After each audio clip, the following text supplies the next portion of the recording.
I was 16 in my junior year of high school. I had 9 periods in a school day. 5th period was lunch, and straight from there was my astronomy class.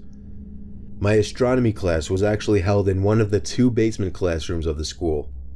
My high school was big, there were 3 floors, and even that wasn't enough to accommodate all the classes offered, so the school built 2 classrooms in the basement. It was honestly kind of creepy down there when nobody else was around. It used to be a janitorial area, however it was remodeled to better resemble a typical hallway. The only thing, there were no intercoms or loudspeakers down in the basement at that time. For that reason, no classes were held down there first period for the morning announcements. Everyone referred to this little section of the basement as the chamber, and everyone always tried to get classes down there just because it was air conditioned and the classes were typically easier. Plus it had its own bathroom down there. We had a quiz in astronomy that day. Usually I was one of the first done just because I found the class easy. After I finished my quiz, I texted my friend who was in the other basement classroom to meet me in the bathroom because I was bored. He told me okay. I walked out of the classroom and down the small hallway to the bathroom. A few seconds later, the door opened and my friend JJ entered the bathroom. We were joking around for a while until JJ checked his phone and said someone texted him saying the school was going on lockdown. We both looked at each other with the same grins. Neither of our teachers saw us leave the classrooms. That meant we had free range of the school while it was on lockdown. We agreed to sneak upstairs and look around the hallways just for the hell of it. The worst that would happen is that we'd explain how we couldn't hear the announcements in the basement classrooms. Upon opening the basement door to the main floor, we were surprised to find all the lights had been turned off, so the hallways were pretty much pitch black aside from the light pouring in from the doors in the lobby. This was legit because usually the lights were left on in the hallways during lockdowns. Something was going down, and we didn't know if we were even comfortable walking around now. JJ stepped out a little further into the hallway, and I followed suit. JJ then looked down the hall and said, "Who's that?" I looked, and emerging from the darkness was a man. At first we couldn't tell if he was a teacher or not, but as he got closer, we realized this guy wasn't dressed at all like any staff member. He was dressed like a bum. "Alright, let's go," I told JJ as we hurried back down to the basement. He surely saw us, whoever he was. We saw both classrooms had their doors shut and lights off, so to avoid making a scene, we decided to hide in the bathroom. I shut the light first thing and then we both went to hide in the corner stall. There was complete silence in the room, no ventilation, no heaters, nothing. Just the sound of me and JJ breathing, and an occasional drip from the sink. The door to the bathroom suddenly opened, and light from the hallway poured into the bathroom for a brief moment. The door shut, and the bathroom was once again pitch black. Me and JJ tried our best to control our breathing.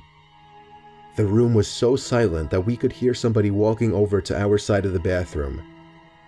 The person stopped and started breathing really heavily, as if they were out of breath. Me and JJ were both scared to death. JJ did something very dumb. He whispered in my ear, "We have to crawl out through the other stalls." The room was so silent, however, that even JJ's whisper could be heard from across the room. The heavy breathing outside the stall stopped, and the person tried pressing the stall door in. That was when I whispered, "Go, go," to JJ. We both crawled under the sidewall to the next stall over, and then the next stall, and then finally out to the other side of the bathroom. The person was now full on banging on the stall door. Me and JJ hopped up off the floor, opened the door, and as the light filled the room again, we saw the guy from upstairs in the corner. We pounded on the door to JJ's class. The teacher let us in within seconds. JJ explained everything as the teacher locked the door, mentioning a gun sticking out of the man's pocket. I was shocked to hear this because I didn't see a gun, but I went along with it anyway. Usually a bunch of high school students would be laughing their asses off at 2 students causing a scene like this, but I noticed all the kids sitting in the corner looked concerned. A sudden bang at the door made everyone jump and a couple of girls squeal out of fear. JJ, the teacher, and I could see the man standing at the door, looking through the window while trying the doorknob. After a few bangs on the door out of what seemed to be anger, he turned and walked down the hallway back to the stairs.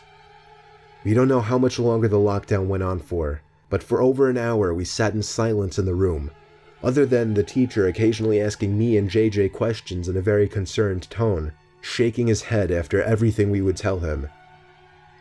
Eventually, somebody from upstairs called the teacher and he instructed all of us to single file walk up the stairs and out of the building, where we would be greeted by cops.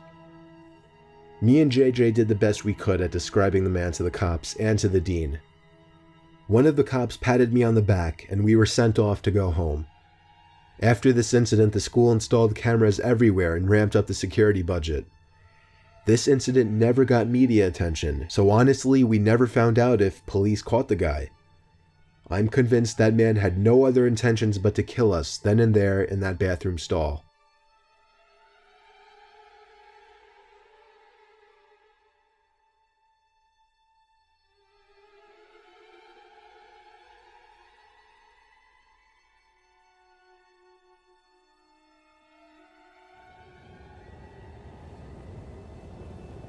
I'm a retired New Jersey police officer.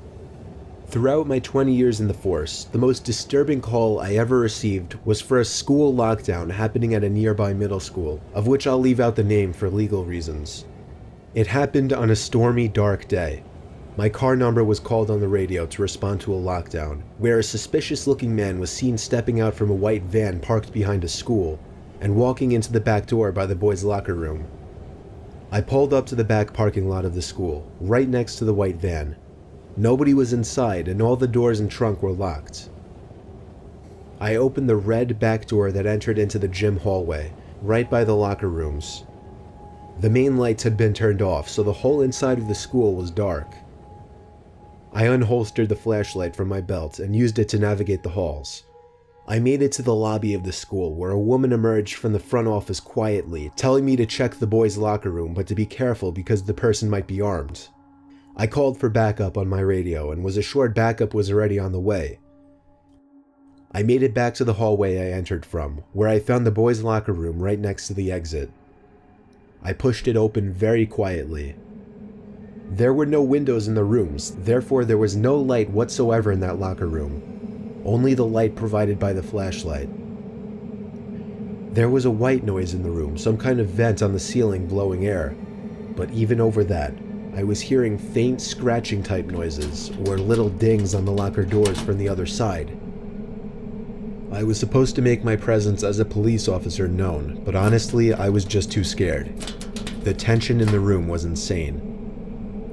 I held my flashlight in one hand and my gun in the other as I snuck to the other side of the locker room. It seemed like wherever I was in the room, the dings and thuds would be coming from the other side. I was standing in the corner of the locker room, right by the door to the bathroom, when the sound of someone slamming a locker door from another room made me jump out of my skin. I went in the direction where I heard the slam, to find out that it was from the boys' football team locker room. There was no door separating the main locker room from the football locker room. The lockers in here were also 3 times the size. I finally had the nerve to make my presence known by shouting police. After shouting, a kid started screaming help from somewhere in the room. It was very muffled though. The kid pounded on a locker door on the other side of the row I was in. When I found out that the boy was trapped inside of a locker, I felt sick in my stomach. I told him I'd be right back, once again calling for backup while running outside to where the white van was. It was gone. My biggest mistake was not getting the plate number first thing. I told dispatch to be on lookout for a suspicious white van. I ran back into the school and instructed the staff in the front office to end the school day and to send somebody with a key to the locker room to get the boy out of the locker. The boy was held by the man with a knife on his back, as I speculate the man was quietly trying to get the 12-year-old boy to his van. The boy was bleeding on his arm from the man cutting him while resisting. The man's van was spotted a week later in a 7-Eleven parking lot, where he was arrested after being properly identified.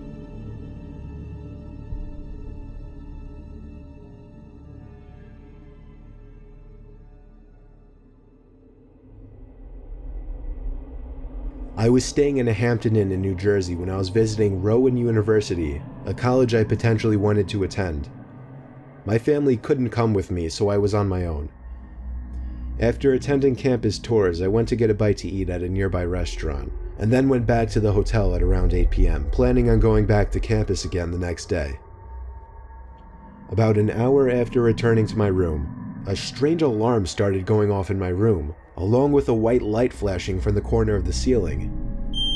A message started looping shortly after as well, saying something along the lines of, "All Hampton Inn guests, please remain in your rooms, this is a lockdown."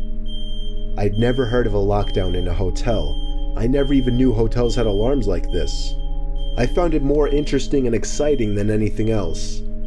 Eventually the sound of the alarm stopped, but the light kept flashing, and every 20 seconds or so the message would repeat. It was only like 9:30, so I turned on the TV just as background noise while I started changing clothes and brushing my teeth. I shut the lights when I was done and hopped under the covers. I watched TV for half an hour before shutting it off. The light was still flashing with an obnoxious bright white every few seconds. It was definitely going to hinder my sleep. I was starting to consider calling the front desk to ask what was going on, when the phone rang. It was someone from the front desk. I was expecting them to tell me something about the alarm and when it would shut off, but instead the person on the other end spoke in a very concerned voice. She told me to remain calm and walk out the door.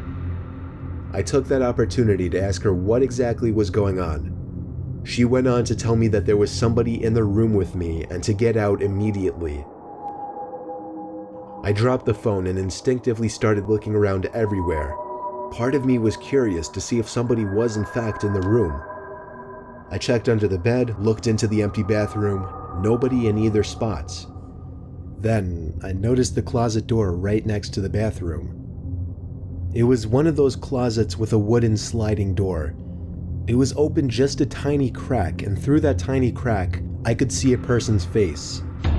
At first, it didn't sink in what I was seeing, but when the door slid shut, that was when I freaked out and ran out the door. The people at the front desk showed me security footage from an hour earlier of some sketchy-looking man walking around the hallways, apparently looking for a certain room. When he got to my door, he opened it with the card he somehow acquired, and that was it. I stayed around as the authorities took the person out in chains. It was a man, of course, on the shorter side, easily 40s. He looked at me as he passed, as if he knew who I was immediately. It's scary thinking back that he may have been watching me for more than an hour from that closet.